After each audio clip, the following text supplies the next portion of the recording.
అందుకే 200% cosmetic charges పెంచి ఈరోజు ఆడపిల్లల యొక్క ఆత్మ గౌరవాన్ని నిలబెట్టడానికి మన ప్రభుత్వం ప్రయత్నం చేస్తున్నది. ఇదే కాదు, చదువుకున్న పిల్లలు 2011లో గ్రూప్ 1 పరీక్షలు నిర్వహిస్తే 2024 వరకు 15 సంవత్సరాలు మళ్ళీ పరీక్షలు పెట్టలే. మనం వచ్చిన తర్వాతనే గ్రూప్ 1 నోటిఫికేషన్ ఇచ్చి ఇప్పుడే మా రాములు నాయక్ చెప్తున్న మా మేనకోడలు డిఎస్పీ అయిందని. ఈరోజు 563 మంది గ్రూప్ 1 ఉద్యోగస్తులను పరీక్షలు నిర్వహించి ఫలితాలు ఇస్తే ఈ పేదలకు ఉద్యోగాలు వస్తే ప్రశ్నించే గొంతు వస్తుందని దాని మీద అక్రమ కేసులు వేసి హైకోర్టులో అడ్డమైన ఆర్డర్లు తెస్తే బలమైన వాదనలు వినిపించి డివిజన్ కోర్టులో డివిజన్ బెంచ్లో ఈరోజు పేదలకు అనుకూలమైన తీర్పు వచ్చింది. 563 మంది గ్రూప్ 1 ఆఫీసర్లు ఇవాళ ఆర్డీఓలు డిఎస్పీలుగా అత్యంత కీలకమైన ఉద్యోగాలు. నేను మొత్తం లిస్టు చూసిన ఎస్సీ ఎస్టీ బీసీలకు మైనారిటీలకు ఎన్ని వచ్చినాయంటే 87% ఎస్సీ ఎస్టీ బీసీ మైనారిటీలు ఈ 563 మందిలో సెలెక్ట్ అయినరు. 87% ఈరోజు ఆ రిక్రూట్మెంట్స్తోని పేదలకు లాభం వచ్చింది. Group 2, group 3, group 4 teachers recruitment, doctors recruitment, nursing recruitment, ఈ విధంగా 70,000 ప్రభుత్వ ఉద్యోగాలు ఈ 2 సంవత్సరాలలో ఇచ్చినాం. దాదాపుగా 70,000ల్లో 85% పైగా ఎస్సీ ఎస్టీ బీసీ మైనారిటీలకు ప్రభుత్వ ఉద్యోగాలు ఇచ్చినాము. ఒక్కొక్కరి పేరు ఒక్కొక్క ఊరు వివరాలు ఇస్తా. ఎవరికైనా అనుమానం ఉంటే ఇక్కడున్న చదువుకున్న అధికారులతో పాటు ఎవరైనా నేను చెప్తున్న వివరాల మీద అనుమానం ఉంటే ప్రభుత్వం అధికారికంగా లెక్కలిస్తుంది. మీరు లెక్కబెట్టి చూడండి.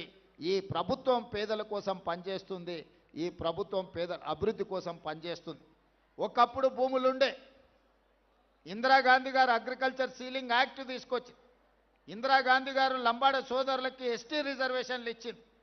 ఇందిరాగాంధీ తెచ్చిన అగ్రికల్చర్ సీలింగ్ యాక్ట్ ప్రకారం జాగీర్దారుల దగ్గర, జమీందారుల దగ్గర, భూస్వాముల దగ్గర ఉన్న లక్షలాది ఎకరాల భూములను తీసుకొని 25 లక్షల ఎకరాలను అసైన్మెంట్ పట్టాల రూపంలో ఎస్సీ ఎస్టీలకు భూ పంపకాలు జరిగినాయి.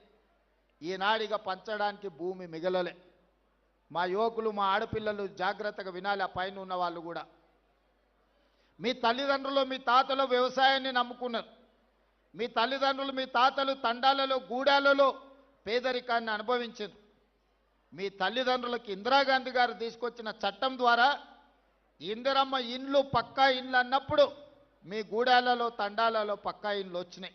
మీకు భూమి లేదన్నప్పుడు, ఆత్మగౌరవం లేదనుకున్నప్పుడు అసైన్మెంట్ పట్టాల రూపంలో మీకు భూములు ఇచ్చి మీ ఆత్మగౌరవాన్ని ఇందిరాగాంధీ గారిని నిలబెట్టినరు. ఇవాళ లంబాడ సోదరులు వాళ్ళ సొంత తల్లిదండ్రులది లేకపోతే తాత ముత్తాతల్ని ఇంట్లో ఫోటో పెట్టుకున్నా పెట్టుకోకపోయినా చాలామంది లంబాడ సోదరులు ఇండ్లలో పోతే ఇందిరాగాంధీ ఫోటో కనిపిస్తుంది. మా రవీంద్ర నాయక్ గారికి తెలుసు, నేను చూసిన. కానీ ఆనాడు ఇందిరాగాంధీ ఇచ్చినట్టు ఇవాళ మీకు భూములు ఇవ్వడానికి ప్రభుత్వం దగ్గర లేవు. ఇవాళ దళితులకు, గిరిజనులకు నా సూచన ఒక్కటే. ఆనాడు ఉన్న పరిస్థితుల్లో కాంగ్రెస్ పార్టీ సంక్షేమము, అభివృద్ధిలో ఒక విధానాన్ని తీసుకున్నది. ఆ శకం ముగిసింది. ఇవాళ నిజంగా నాకు మీకు భూములు ఇవ్వాలన్నా ఈ ప్రభుత్వం దగ్గర భూములు అందుబాటులో లేవు. ఇక మీరు భూముల గురించి, ప్రభుత్వం ఇచ్చే ఏదో సంక్షేమం గురించి ఆలోచన చేయకండి. ఈ ప్రభుత్వం మీకు చదువు ఇవ్వదలుచుకున్నది.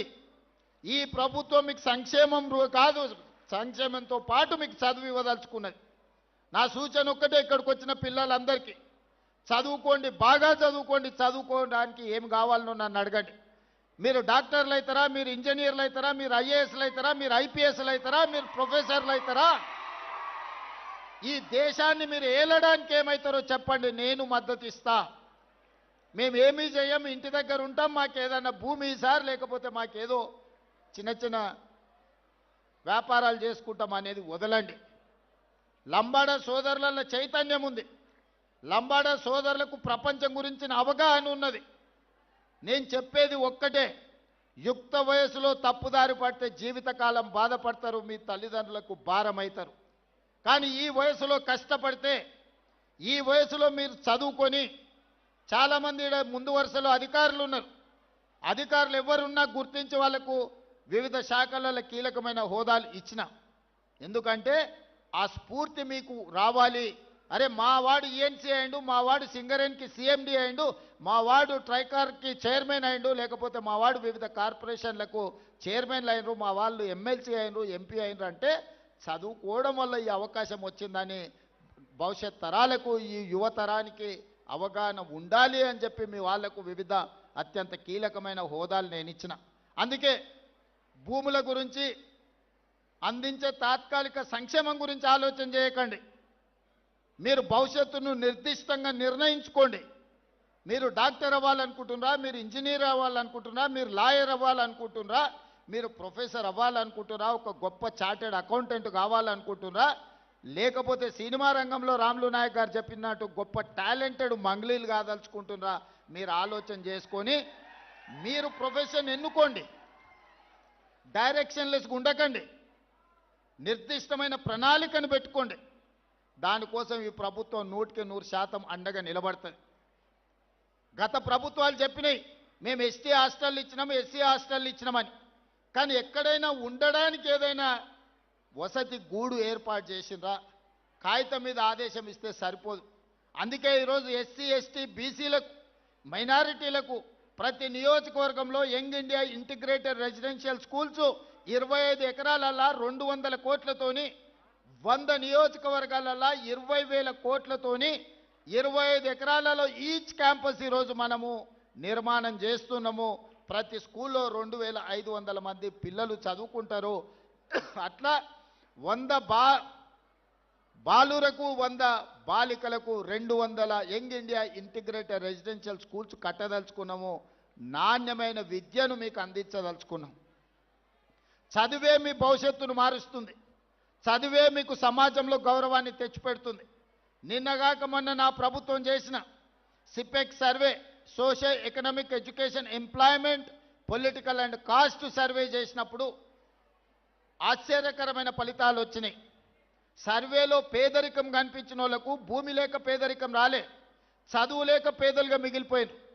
కొన్ని సామాజిక వర్గాలకు 20, 30, 40 ఎకరాల భూమి ఉంది, కానీ వాని ఇంటి దగ్గర పరిస్థితి బాగాలేదు. ఆనే గొర్రెలు, ఆనే బర్రెలు, వాటి మధ్యలోనే వాళ్ళు కూడా ఉంటున్నారు.